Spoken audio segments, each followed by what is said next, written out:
Olá, meus amigos, estamos juntos mais uma vez para o nosso estudo em grupo. Estamos lendo Nos Domínios da Mediunidade. Hoje teremos o capítulo 28, Efeitos Físicos. 20 horas haviam soado no relógio terrestre quando encontramos um acanhado apartamento no qual se realizariam trabalhos de materialização. Tanto Hilário quanto eu não desejávamos encerrar a semana de estudos sem observar algum serviço dessa natureza em companhia do assistente. De outra feita, acompanhamos a experiência dessa ordem, assinalando-a em registro de nossas impressões. Isso foi em Missionários da Luz. Contudo, os ensinamentos de Aulus eram sempre expressivos e valiosos pelos fundamentos morais de que se revestiam. Suspirei pelo instante de ouvi-lo discorrer sobre os fenômenos físicos que nos propunhamos analisar. O recinto destinado aos trabalhos constituía-se de duas peças, uma sala, de estar ligada à estreita câmara de dormir. O aposento íntimo, transformado em gabinete, albergava a médium, um homem ainda moço, e na sala espalhavam-se 14 pessoas, aparentemente bem intencionadas, das quais se destacavam duas senhoras doentes, que representavam um motivo especial da reunião, de vez que pretendiam recolher a assistência amiga dos espíritos materializados. Indicando-as, falou o orientador com grave entonação de voz.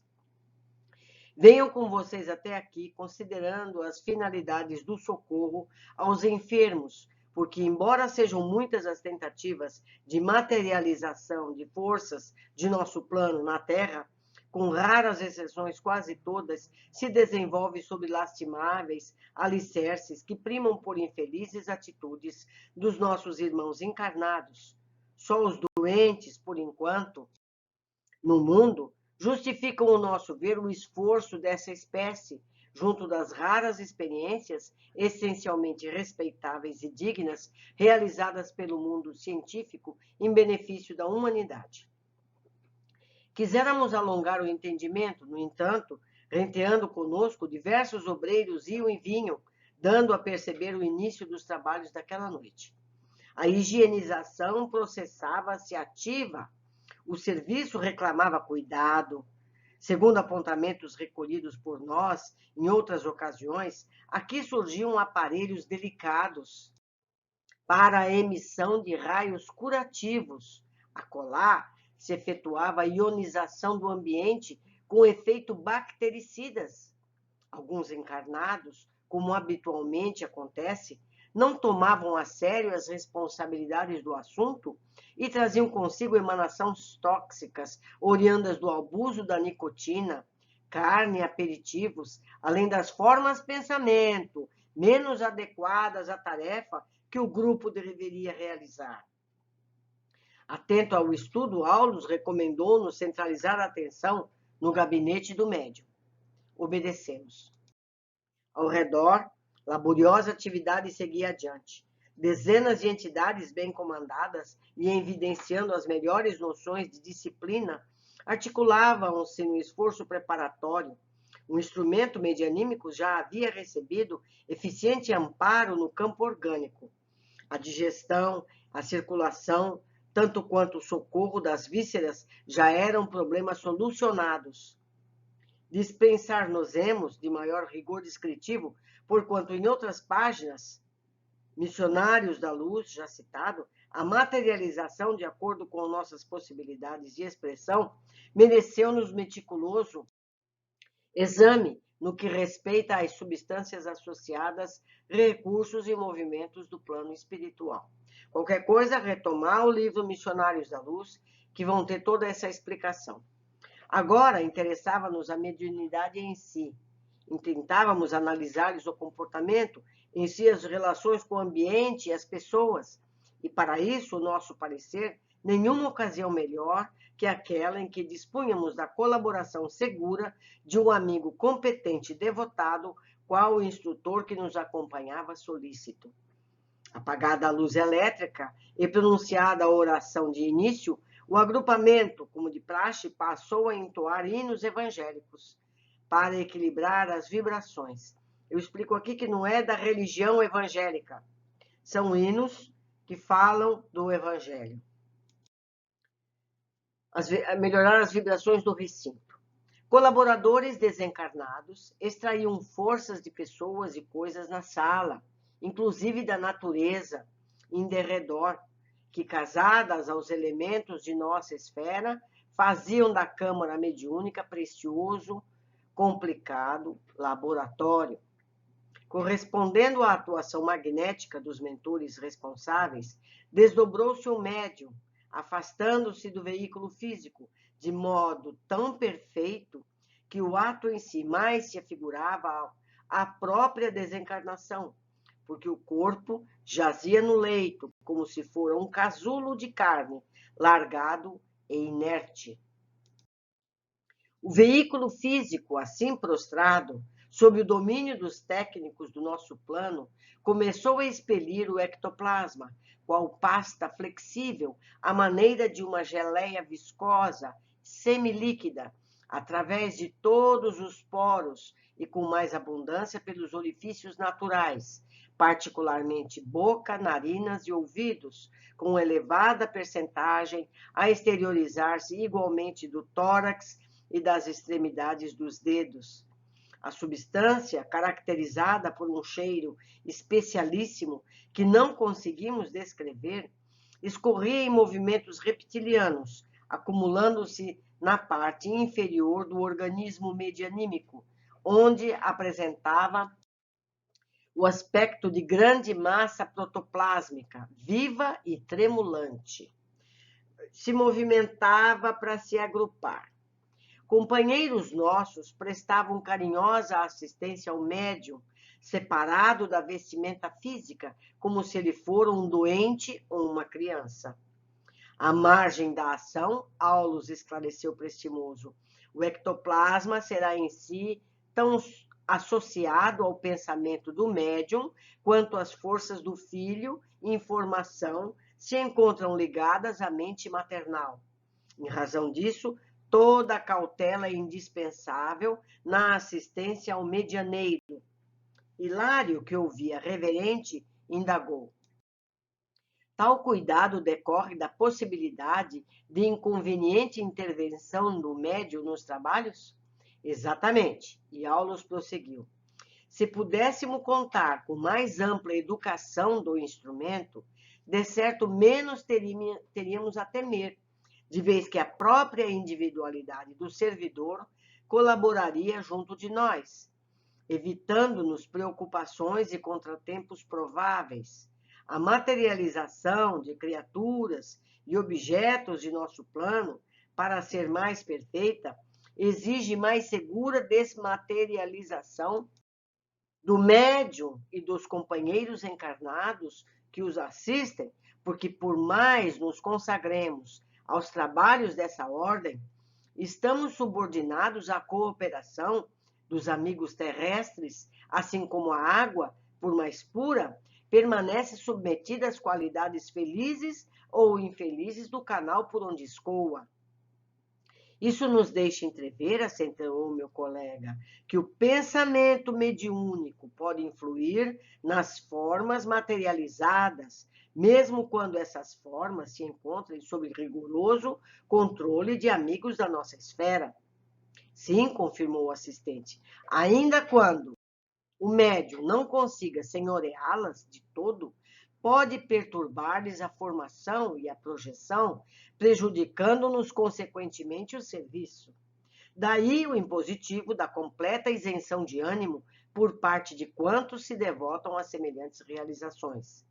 Hilário, não obstante satisfeito, continuou ponderando.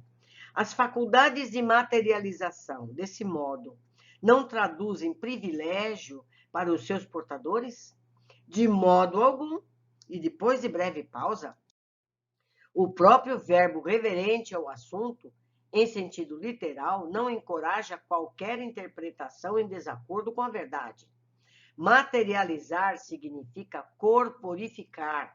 Ora, considerando-se que a mediunidade não traduz sublimação, esse meio de serviço, e reconhecendo ainda que a morte não purifica de imediato aquele que se encontra impuro, como atribuir santidade a médiuns da terra, ou a comunicantes do além pelo simples fato de modelarem formas passageiras entre dois planos? Então, essa força, meu companheiro não terminou. Aulus percebeu-lhe o pensamento e atalhou, asseverando: essa força materializante é como as outras manipuladas em nossas esferas de intercâmbio. Independe do caráter e das qualidades morais daqueles que a possuem, constituindo emanações do mundo psicofísico, das quais o citoplasma é uma das fontes de origem. Em alguns raros indivíduos, encontramos semelhante energia com mais alta percentagem de exteriorização. Contudo, sabemos que ela será, de futuro, mais abundante, mais facilmente abordável, quando a coletividade humana atingir mais elevado grau de maturação. Até lá, desse modo, utilizar-nos-emos dessas possibilidades como quem aproveita um fruto ainda verde, em circunstâncias especiais da vida, suportando, porém, o assédio de 1000 surpresas desagradáveis ao recolhê-lo, de vez que em experiências como essa, submetemos-nos a certas interferências mediúnicas indesejáveis, tanto quanto a influências menos edificantes de companheiros encarnados, francamente inaptos para o serviço dessa espécie. Olha quanta responsabilidade. Hilário, que escutava atencioso a lição, ponderou ainda: imaginemos que o médium esteja possuído de interesses inferiores, seja em matéria de afetividade mal conduzida, de ambição desregrada ou de pontos de vista pessoais, nos diversos departamentos das paixões humanas, das paixões comuns. E depois, da alegação reticenciosa, indagou: nessa posição poderá influir nos fenômenos em estudo? Sem dúvida alguma, elucidou Aulus com naturalidade, consciente ou inconscientemente. E os amigos do grupo, sem imbuídos de propósitos malsãos, conseguem perturbar-nos? Certamente. E por que nos sujeitamos a fatores incapazes assim? Os olhos do assistente brilharam expressivos. E afagando meu colega, Aulus falou com sensatez: não diga fatores incapazes, digamos fatores incipientes. Simbolizemos as necessidades como sede escaldante e a mediunidade imperfeita ou mal comandada como sendo a água menos limpa. A falta do líquido puro, não podemos hesitar. Utilizamos-nos da água das condições em que a encontramos. E em seguida, que fazer? Teremos paciência com a fonte, decantando-lhe pouco a pouco a corrente poluída. A mediunidade sublimada, através de instrumentos dignos e conscientes no mandato que lhes corresponde, é algo eterno e divino que a humanidade está edificando. Isso não é obra de afogadilho. A improvisação não é alicerce para os santuários da sabedoria e do amor que desafiam o tempo. Meu colega e eu sorrimos, encantados com aquele monumento de compreensão e tolerância. Em derredor, grande massa de substância ectoplasmática leitosa prateada, da qual se destacavam alguns fios escuros e cinzentos. Amontoavam-se abundante. Técnicos de nosso plano manipulavam-na com atenção. Aulus fixou a paisagem de trabalho ativo e explicou-nos: aí temos material leve e plástico, de que necessitamos para a materialização. Podemos dividi-lo em 3 elementos essenciais em nossas rápidas noções de serviço, a saber, fluido A, representando as forças superiores e sutis de nossa esfera. Fluidos B, definido os recursos do médium e dos companheiros que o assistem. E fluido C, constituído de energias tomadas da natureza terrestre. Os fluidos A podem ser os mais puros, os fluidos C podem ser os mais dóceis. No entanto, os fluidos B, nascidos da atuação dos companheiros encarnados e muito notadamente do médium, são capazes de estragar-nos os mais nobres projetos. Nos círculos, aliás, raríssimos, em que os elementos A encontram segura colaboração das energias B, a materialização de ordem elevada assume os mais altos característicos, raiando pela sublimidade dos fenômenos. Contudo, onde predominam os elementos B, nosso concurso é consideravelmente reduzido, porquanto nossas maiores possibilidades passam a ser canalizadas na dependência das forças inferiores do nosso plano, que, afinadas aos potenciais dos irmãos encarnados, podem senhorear-lhes os recursos, invadindo-lhes o campo de ação, inclinando-lhes as experiências psíquicas no rumo de lastimáveis desastres. As elucidações não poderiam ser mais claras. Dispunhamos-nos a prosseguir no entendimento. Todavia, Garcês, um dos técnicos espirituais do serviço, veio até nós, invocando o auxílio magnético de Aulus. O campo fluídico na sala se fizera demasiado espesso. Os pequenos jatos de força ectoplásmica, arremessados até lá, em caráter experimental, tornavam o ambiente revelado forte teor de toxinas de variada classificação. As 14 pessoas assembleadas no recinto eram 14 caprichos diferentes. Não havia ali ninguém com bastante compreensão do esforço que se reclamava do mundo espiritual, e cada companheiro, ao invés de ajudar um instrumento mediúnico, pesava sobre ele com inauditas exigências. Em razão disso, o médium não contava com suficiente tranquilidade. Figurava-se-nos um animal raro, acicatado por múltiplos aguilhões, tais os pensamentos descabidos de que se via objeto. Não atingiremos, então, a materialização de ordem superior? Falou o assistente algo preocupado. De modo algum, informou Garcês com desapontamento. Teremos tão só o médium desdobrado, incorporando a nossa enfermeira para socorro às irmãs doentes, nada mais. Não dispomos do concurso preciso. Aulus atendeu a solicitação que lhe era dirigida e auxiliou magneticamente a transferência de certo coeficiente de energia do vaso físico ao corpo perispiritual, que se mostrou vivamente reanimado. O veículo de matéria densa, no leito, desceu à mais funda prostração, mas o médium, em seu perispírito, evidenciava maior vitalidade e maior lucidez.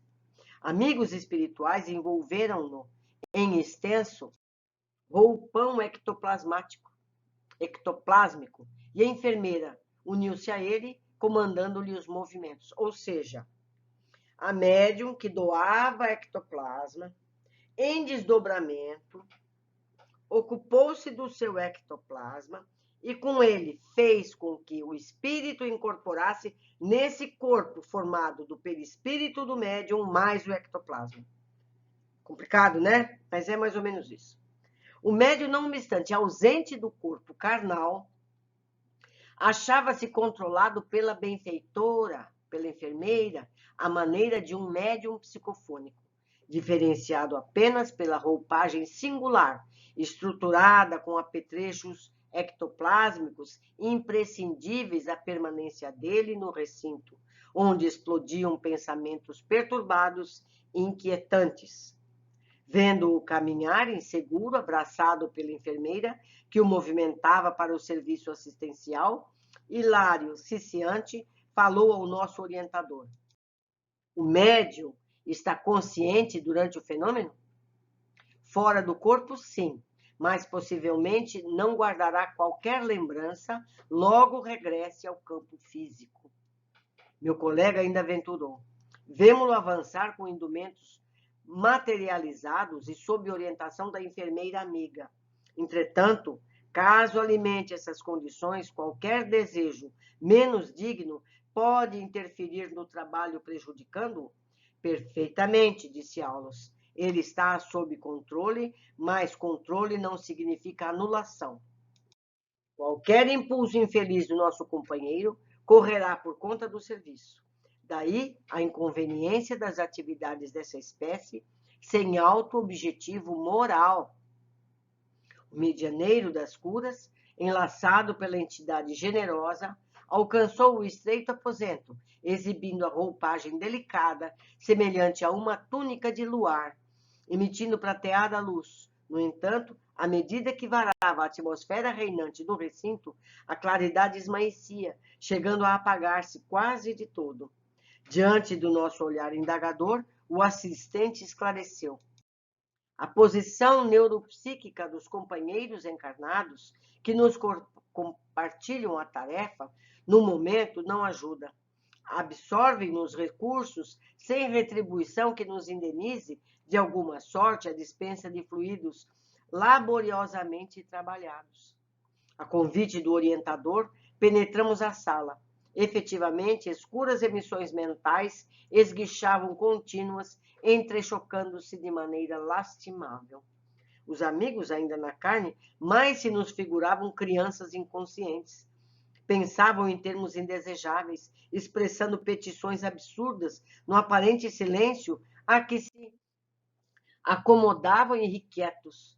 Exigiam a presença de feições desencarnadas, sem cogitarem da oportunidade e do merecimento imprescindíveis, criticavam essa ou aquela particularidade do fenômeno ou prendiam a imaginação a problemas aviltantes da experiência vulgar. O concurso dos amigos espirituais era ali recebido, não como gentileza de benfeitores, mas como espetáculo fútil a ser obrigatoriamente elaborado por servos ínfimos. Ainda assim, os obreiros do nosso plano ofereciam o melhor pelo êxito da tarefa. A enfermeira devotada socorreu as doentes, aplicando-lhes raios curativos. Várias vezes deixou o recinto e tornou a ele, porquanto a simples aproximação dos pensamentos inadequados que lhe senhoreavam as vibrações, toda a matéria ectoplásmica se ressentia, obscurecendo-se ao bombardeio das formações mentais nascidas da assistência. Terminado que foi o trabalho medicamentoso, um risonho companheiro de nossa esfera tomou pequena porção das forças materializantes do médium e sobre as mãos e afastou-se para trazer daí a instantes algumas flores que foram distribuídas com os irmãos encarnados no intuito de sossegar-lhes a mente excitadiça. Acalmando-nos a curiosidade, Aulus esclareceu. É o transporte comum, realizado com reduzida cooperação das energias medianímicas. Nosso amigo, e designou com a destra o emissário das flores, apenas tomou diminuta quantidade de força ectoplásmica, formando somente pequeninas cristalizações superficiais do polegar e do indicador, em ambas as mãos, a fim de colher as flores e trazê-las até nós. É importante observar, disse Hilário, a facilidade com que a energia ectoplásmica atravessa a matéria densa, porque o nosso companheiro, usando-a nos dedos, não encontrou qualquer obstáculo na transposição da parede. Interessante entender isso. Sim, comentou o instrutor, o elemento sob nossa vista é extremamente sutil e, aderindo ao nosso modo de ser, adquire renovada feição dinâmica. E se fosse o médium objeto do transporte, transpassaria a barreira das mesmas circunstâncias? Perfeitamente, desde que esteja mantido sob nosso controle, intimamente associado às nossas forças, porque dispomos entre nós de técnicos bastante competentes para desmaterializar os elementos físicos e reconstruí-los de imediato, cônscios da responsabilidade que assumem. E sorrindo, você não pode esquecer que as flores transpuseram o tapume de alvenaria, penetrando aqui com semelhante auxílio? De idêntica maneira, caso encontrássemos utilidade num lance dessa natureza, o instrumento que nos serve de base ao trabalho poderia ser removido para o exterior com a mesma facilidade. As cidadelas atômicas, em qualquer construção da forma física, não são fortalezas maciças, qual acontece à nossa própria esfera de ação. O espaço persiste em todas as formações e, através dele, os elementos se interpenetram. Porque a matéria que nós conhecemos não é sólida como a gente imagina. Ela é porosa como uma pedra-pome, certo? É que a gente não vê assim. Chegará o dia em que a ciência dos homens poderá reintegrar as unidades e as constituições atômicas com uma segurança dentro da qual vai aprendendo a desintegrá-las. Logo após, os amigos sempre interessados em acordar os irmãos encarnados para as realidades do espírito, acomodaram o médium, religando-o ao corpo carnal. O rapaz esfregou o rosto, estremunhado, contudo, sob a atuação de passes calmantes, arrojou-se de novo à hipnose profunda. Forças ectoplásmicas recomeçaram a surgir das narinas e dos ouvidos, revitalizadas e abundantes. Alguns companheiros passaram a compartilhamento vizinho, seguido por nós. Neste aposento, sobre pequeno fogão elétrico, grande balde de parafina fervente requisitava-nos a atenção. Um amigo de semblante simpático cobriu a destra com a pasta dúctil que manava fartamente do médium e materializou-a com perfeição, mergulhando-a logo após na parafina superaquecida, deixando aos componentes da reunião o primoroso molde como lembrança. Vocês entenderam como é que ele fez? Eu vou comentar depois no fim. Uma jovem que nos saudou cordial trabalhou igualmente o ectoplasma, modelando 3 flores que, submersas no vaso de parafina, ficaram depois em mesa próxima para os assistentes, à guisa de doce recordação daquela noite de tolerância e carinho. Afeiçoados da casa, trouxeram do exterior diversas conchas marinhas, em que se viam delicados perfumes que se volatizaram no recinto em vagas deliciosas. Reparando que os tarefeiros espirituais submetiam o instrumento medianímicos a complicadas operações magnéticas, através das quais a substância materializante era restituída ao corpo físico, inteiramente purificada, crivamos o instrutor de questões e perguntas. Realmente todas as pessoas na Terra possuíam consigo a energia que examinava-nos? Seria lícito esperar no futuro mais amplas manifestações dela? Essa força era invariavelmente influenciável ou em alguma circunstância conseguiria organizar-se por si? Aulos deixou os demais obreiros as medidas atinentes à fase terminal dos trabalhos e elucidou. O ectoplasma está situado entre a matéria densa e a matéria perispirítica, assim como um produto de emanações da alma pelo filtro do corpo.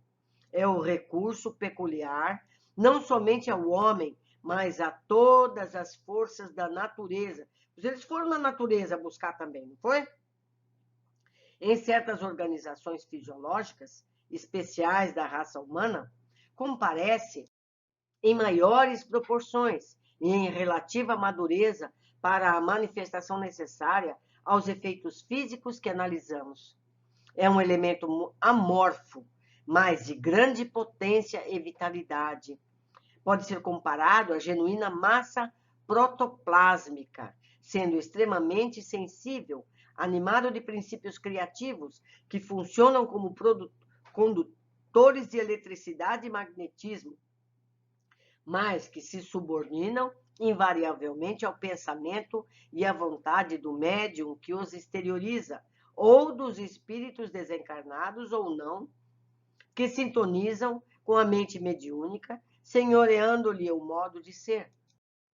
Infinitamente plástico, dá forma parcial ou total às entidades que se fazem visíveis aos olhos dos companheiros terrestres ou diante da objetiva fotográfica. Olhe lá. Dá consistência aos fios, bastonetes e outros tipos de formações visíveis ou invisíveis aos fenômenos de levitação. E substancializa as imagens criadas pela imaginação do médium ou dos companheiros que o assistem mentalmente, afinados com ele. Exige-nos, pois, muito cuidado para não sofrer o domínio de inteligências sombrias, de vez que manejado por entidades ainda cativas de paixões deprimentes, poderia gerar clamorosas perturbações. E apontando o mediador, que despertava sonolento, enunciou: nosso amigo, polarizando as energias do nosso plano, funciona como entidade maternal, de cujas possibilidades criativas os espíritos materializados totalmente ou não retiram os recursos imprescindíveis às suas manifestações, sendo a prazo curtíssimo autênticos filhos dele. Analisando a conceituação, Hilário falou entusiástico. Isso dá a entender que nas forças geradoras extravasadas do médium e dos cooperadores de nossa esfera, poderemos surpreender igualmente os princípios fundamentais da genética humana, sem figurações que a ciência terrena ainda não conhece. Em figurações que a ciência terrena ainda não conhece. Sim, sem dúvida, confirmou o assistente. Os princípios são os mesmos, embora os aspectos sejam diferentes. O futuro nos reserva admiráveis realizações nesse ponto. Trabalhemos e estudemos. Nossas disponibilidades de tempo, contudo, haviam terminado, e por isso Aulus encerrou notável conversação, convidando-nos a voltar. Muita técnica, né, meus amigos? Muita técnica nós vimos aqui, que certamente nos servirá apenas como esclarecimentos, porque não é atividade que possamos desenvolver sem riscos de fazer besteiras, não é mesmo? Mas é bom conhecer tudo. Vamos às observações. O capítulo trata da mediunidade dedicada às materializações. E como o tema já foi abordado pelo aspecto técnico em Missionários da Luz, já estudado, não faremos comentários relacionados às técnicas, além da seguinte: colaboradores desencarnados extraíam forças de pessoas e coisas da sala, inclusive da natureza em derredor, que, casadas aos elementos da nossa esfera, faziam da câmara mediúnica precioso e complicado laboratório. Sempre os pensamentos sendo destaque. O pensamento mediúnico pode influir nas formas materializadas, mesmo quando essas formas se encontrem sob rigoroso controle de amigos da nossa esfera. Sim, confirmou o assistente, ainda quando o médium não consiga senhoreá-las de todo, pode perturbar-lhe a formação e a projeção, prejudicando-nos, consequentemente, o serviço. A disciplina mental é preciosa. Então, um médium que se presta a esse tipo de atividade, ele tem que se esforçar na sua disciplina moral e espiritual. Vemos aqui dados referentes à nossa evolução psicofísica ao referir-se ao ectoplasma. Em alguns raros indivíduos, encontramos semelhante energia com mais alta percentagem de exteriorização. Contudo, sabemos que ela será de futuro mais abundante, mais facilmente abordável, quando a coletividade humana atingir mais elevado grau de maturação. Somos ainda crianças barulhentas. Temos que amadurecer. O trabalho proposto não pôde ser concluído como desejavam, pois as pessoas presentes não tinham o equilíbrio mínimo necessário. Não atingiremos, então, a materialização de ordem superior? De modo algum. Teremos, então, só o médium desdobrado, incorporando a nossa enfermeira para socorro às doentes, nada mais. Não dispomos do concurso preciso. O que eu concluo aqui? Que essas enfermeiras vêm de planos tão mais altos que não poderiam incorporar o médium simplesmente. Ela incorporou no perispírito dele, não no corpo físico. Eu deduzo que são espíritos ainda mais elevados. Por isso, não incorporam um corpo físico. Para elas, deve ser como carregar um vagão de trem nas costas, entende? Quinto, um dia chegará o dia em que a ciência dos homens poderá reintegrar as unidades e as constituições atômicas, ou seja, os objetos, as coisas densas, com a segurança dentro da qual vai aprendendo a desintegrá-las. O ser humano só consegue destruir por enquanto. O conhecimento vem dos planos espirituais para os planos densos.